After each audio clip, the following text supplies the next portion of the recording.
Good morning. So let's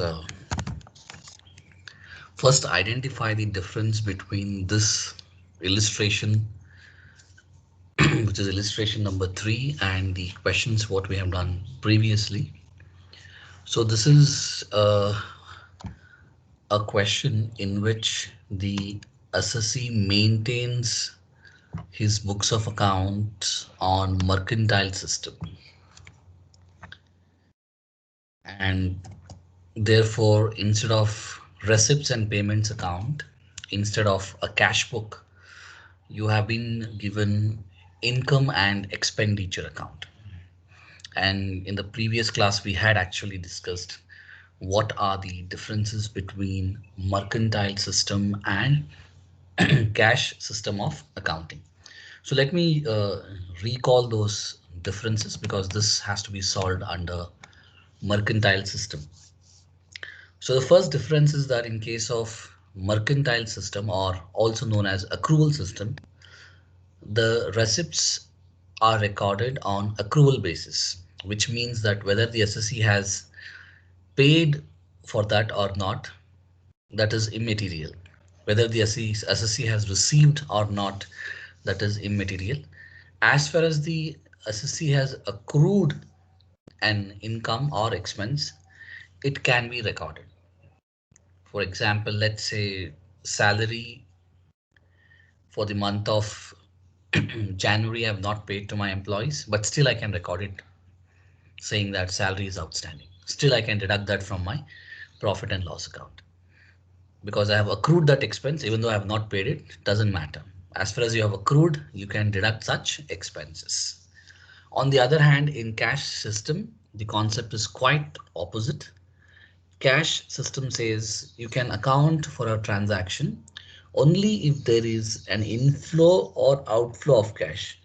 Any transaction for which there is no cash involved, that such transactions cannot be recorded. So if I meet an expense, only if I receive an income, only then I can record the transactions.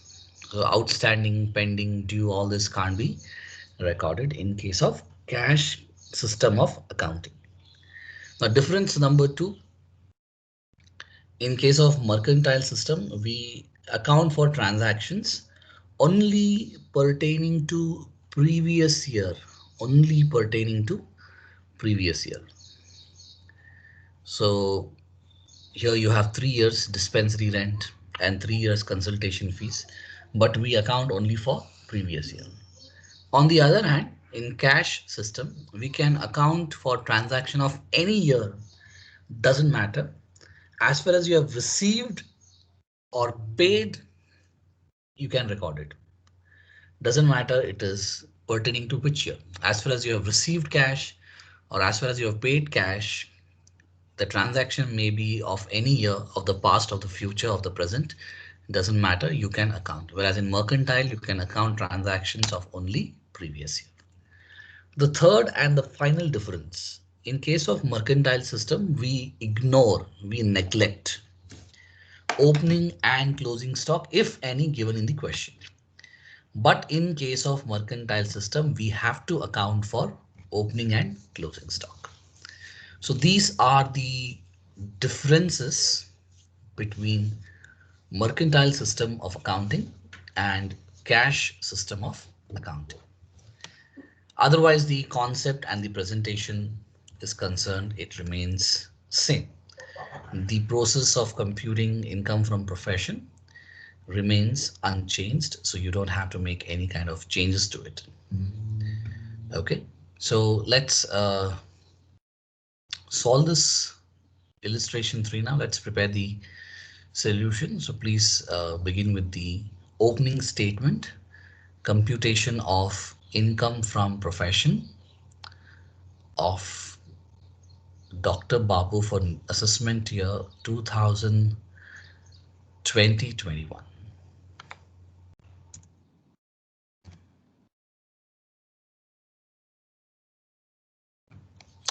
So first let's begin with professional incomes. The first one is consultation fee.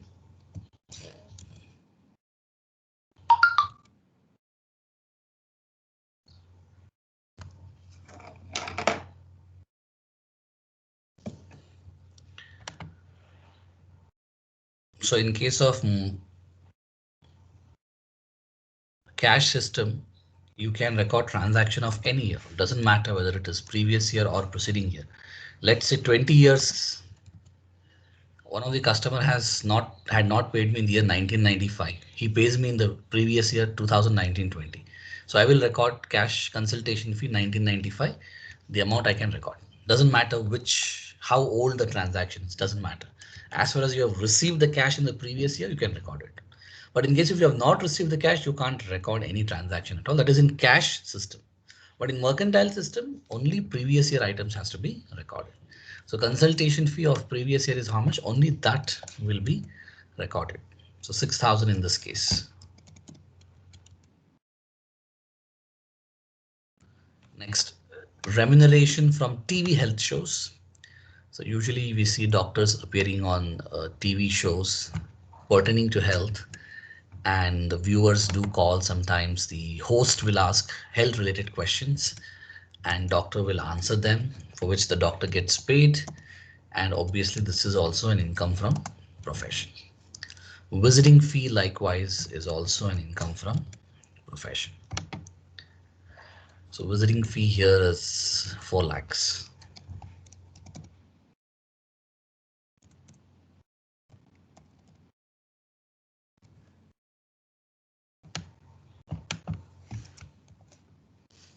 Next, loan from bank taken for profession. As we discussed in the last class also, loan is not an income. Loan is a liability. It's a capital receipt that gets recorded on the liability side of the balance sheet.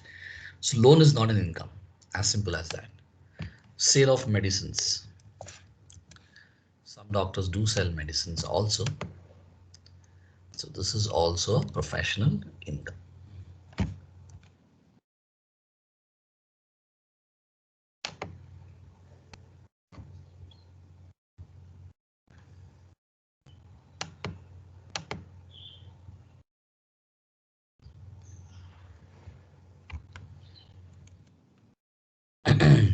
Gifts and presents.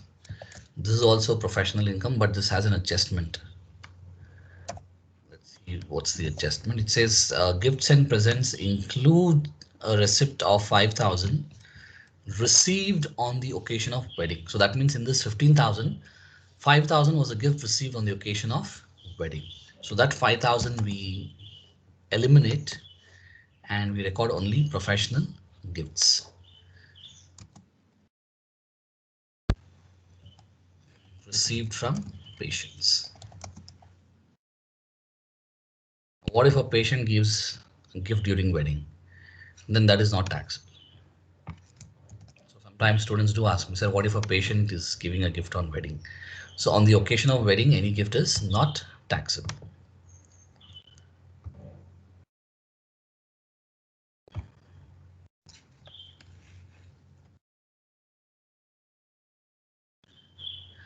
Next, remuneration from writing health articles. This is also a professional income, no doubt.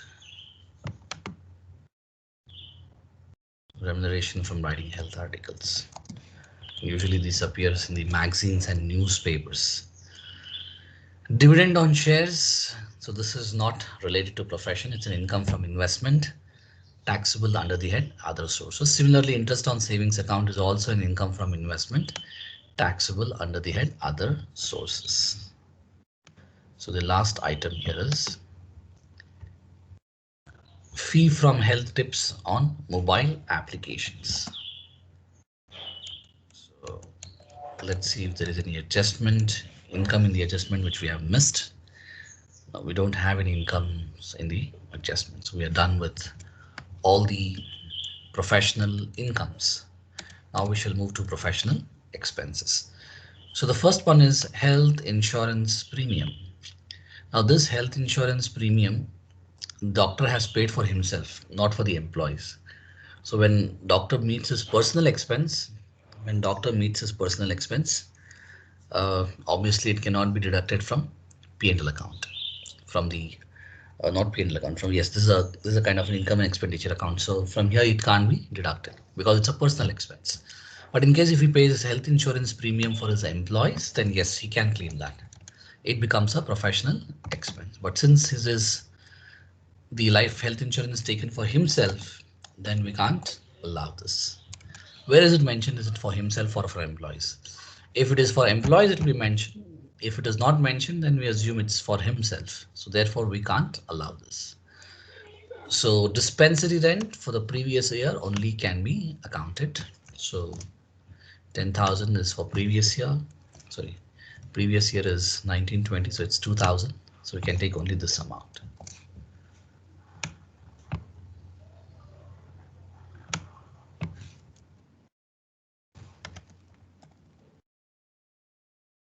Next, we have electricity and water, which is a general expense. Doesn't matter for what kind of profession. These are necessity things. So this will also be accounted.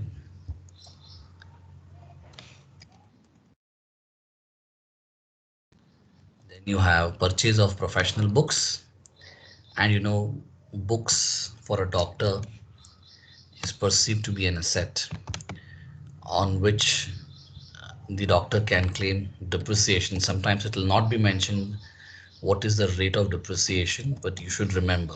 So depreciation 40%.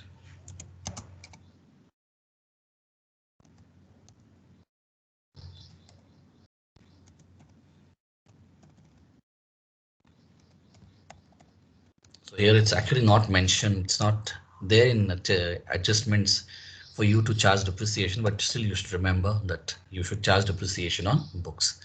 Household expense, it is personal. Collection charges on dividend has nothing to do with profession. It is an expense related to investment, so that is also not allowed. Ambulance purchased, and it was purchased on 1st December 2019. So ambulance is an asset on which the doctor can claim depreciation. So depreciation at 15%, charge depreciation 15% on ambulance. Oh, depreciation on books is given here, but it is mentioned as 40%, which was an old rate. So I request you people to change this to 40%.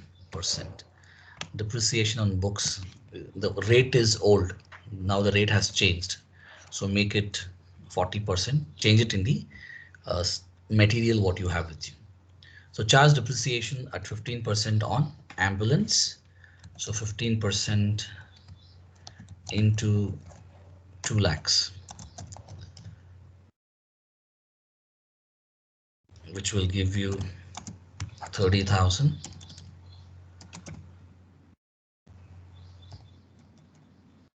Again into half, because the asset is used for less than 180 days. Will come to 15,000. If the asset is put to use in the previous year for more than 180 days, we can claim full depreciation. But if the asset is put to use for less than 180 days, then the SEC can claim only half depreciation. Now, since this is purchased on 1st December, so from 1st December 2019 to the end of previous year, 31st March 2020, the number of days would be obviously less than 180. So therefore, only half depreciation. Surgical equipment, on this also the same rate of depreciation is applicable. So surgical equipment depreciation at 15%, the rate is same.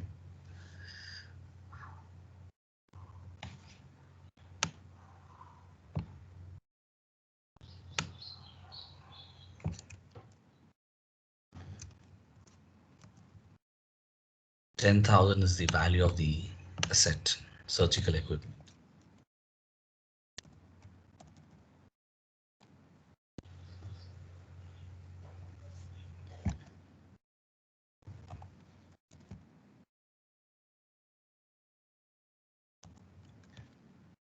Income tax is a direct tax, and all direct taxes are not allowed.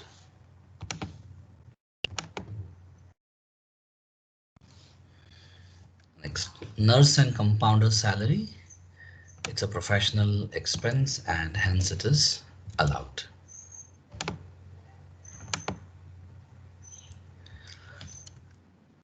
Next you have life insurance premium of the doctor. So this is also a personal expense similar to health insurance premium. So we don't allow this.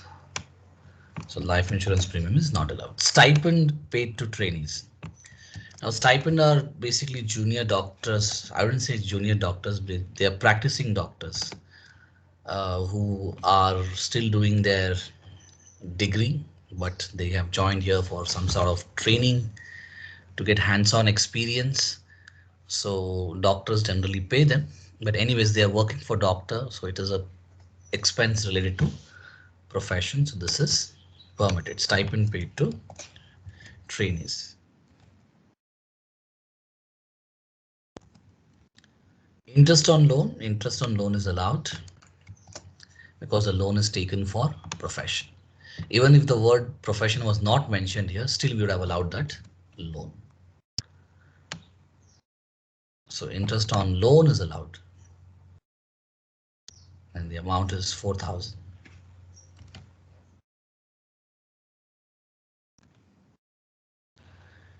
Next, loan installment paid. When you pay loan installment, your liability will reduce. So it's a capital receipt again. So when you repay your loan, loan amount will reduce, your liability in the balance sheet will also come down. So it's a capital expenditure. Ambulance expenses. So this is allowed. Ambulance is used for profession. The amount is 20,000.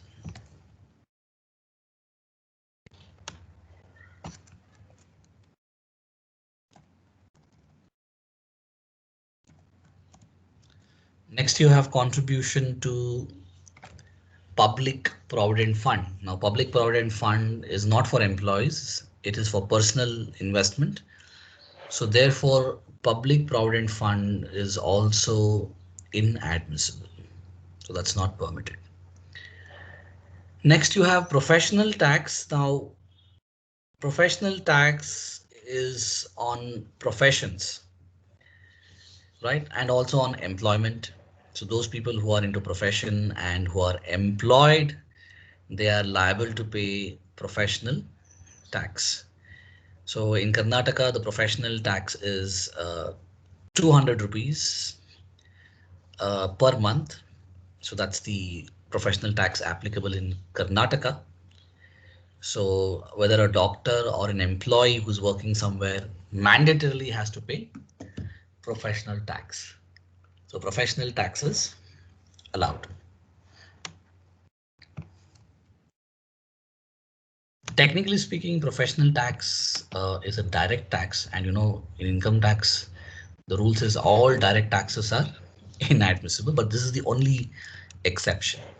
In fact, I had mentioned two exceptions at the time of explaining this. All direct taxes are inadmissible except income tax appeal expense and professional tax. So professional taxes allowed. Municipal tax of dispensary. So this is also allowed because dispensary is primarily used for profession. So any expenses associated with dispensary will be allowed, provided it should not be a capital expenditure. Purchase of medicine is something which you guys have to do a small note. Let's do that note.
Cost of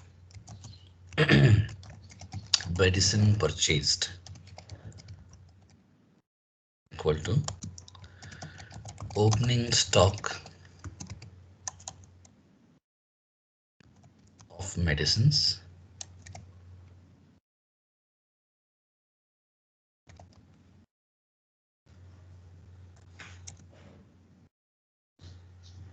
plus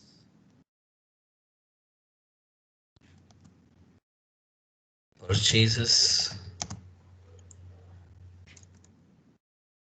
purchase of medicine in previous year minus closing stock of medicine.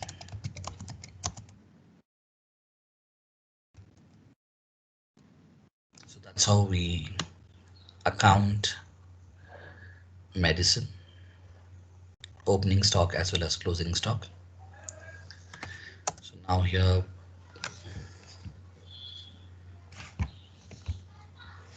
let's identify the values given in the question.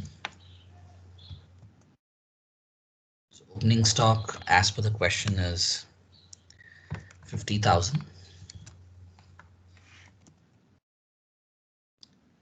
and medicines purchased during the previous year is 1 lakh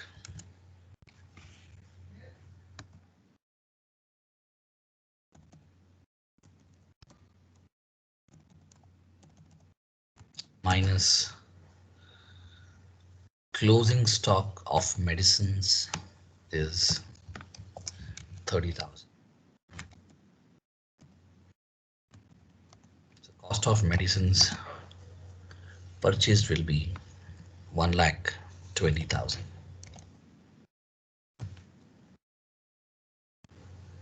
which we will write here.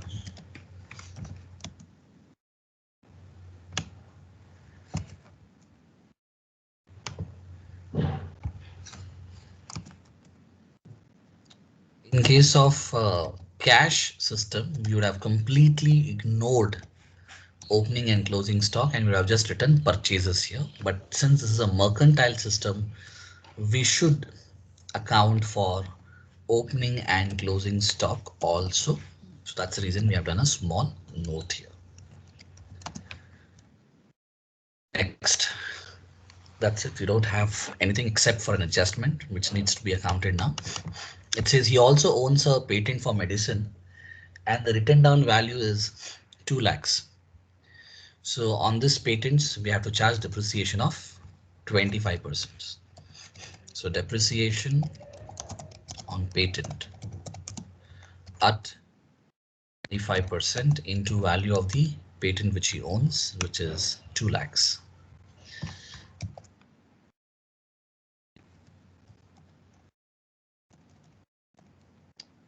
Will give you 50,000 rupees.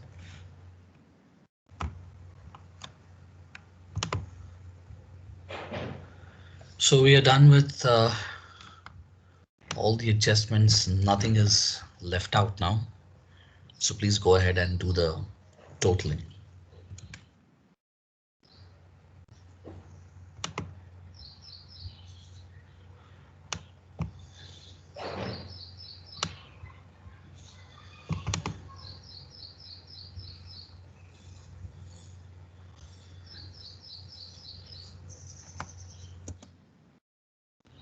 And in case if you have any questions, you can go ahead and ask any doubts or questions or clarification you have on this question or any other question what we have done in the past.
Any questions?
Okay, I think I have some technical issues here. The laptop got switched off, so just give me a minute.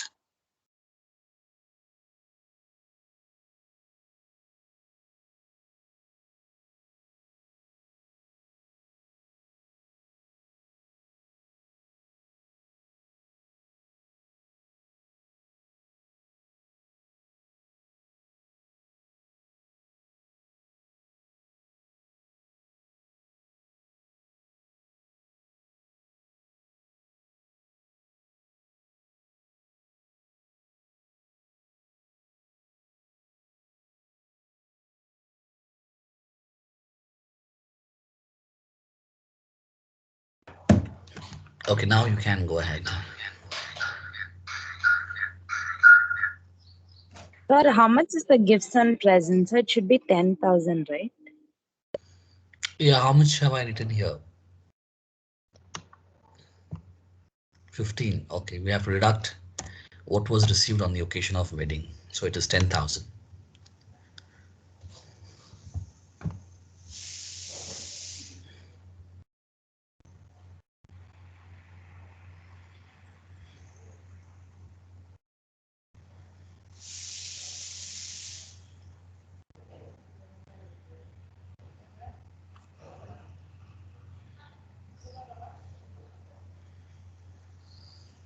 So, and cost of medicines purchased is 1,20,000, right?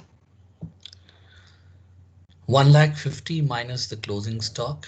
So Yeah, so closing it's one stock lakh is twenty. 30,000, so it will be 1 lakh 20.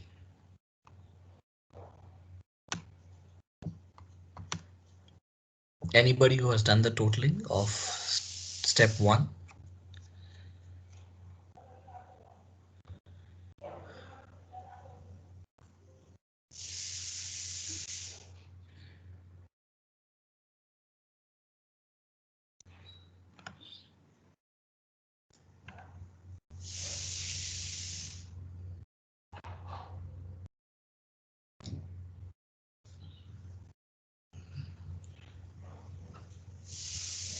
Ten lakh 49,000, sir. Total of one. Sorry, 10 lakh? 7,49,000. Okay. And total expenses?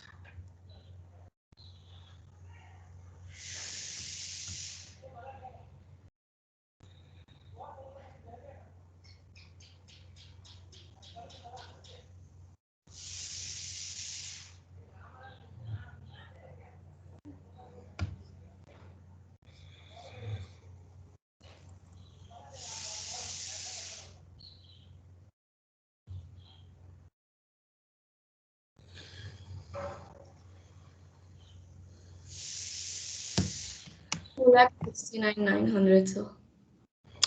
2 2 lakh lakh 99. 69,900. Okay, final answer. 79 100. Now you have to come again. 4,79,100. 4,79,100.